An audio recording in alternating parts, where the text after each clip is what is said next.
Hi guys, good morning. ரொம்ப நாளாச்சு video போட்டு. பசங்களுக்கு ஸ்கூல் லஞ்ச் தான் ரெடி பண்ணிகிட்ருக்கேன்.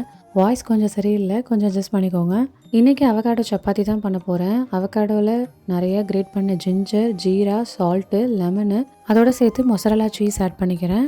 கோதுமை மாவு ஆட் பண்ணி நல்லா பசைஞ்சுக்கோங்க. தண்ணியே நான் ஆட் பண்ணலை. ஒரு அவகாடோக்கு 1 கப் கோதுமை மாவு கரெக்டாக இருந்துச்சு.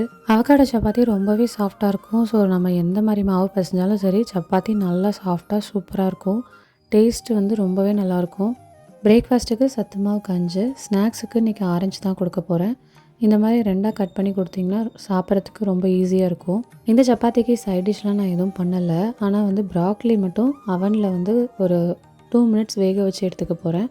வேக வச்சுட்டு அதில் கொஞ்சமாக சால்ட்டு, பெப்பரு, கொஞ்சம் சீஸ் ஆட் பண்ணி அதை வந்து அப்படியே டிஃபன் பாக்ஸில் வைக்க போகிறேன். சீஸோடு சாப்பிடும்போது ரொம்பவே நல்லாயிருக்கும். ஃபைனலாக ஒரே ஒரு டேட்ஸ் வச்சுருக்கேன். இந்த லஞ்ச் வீடியோ உங்களுக்குலாம் பிடிச்சிருக்குன்னு நினைக்கிறேன். இன்னொரு வீடியோவில் பார்க்கலாம். பாய்.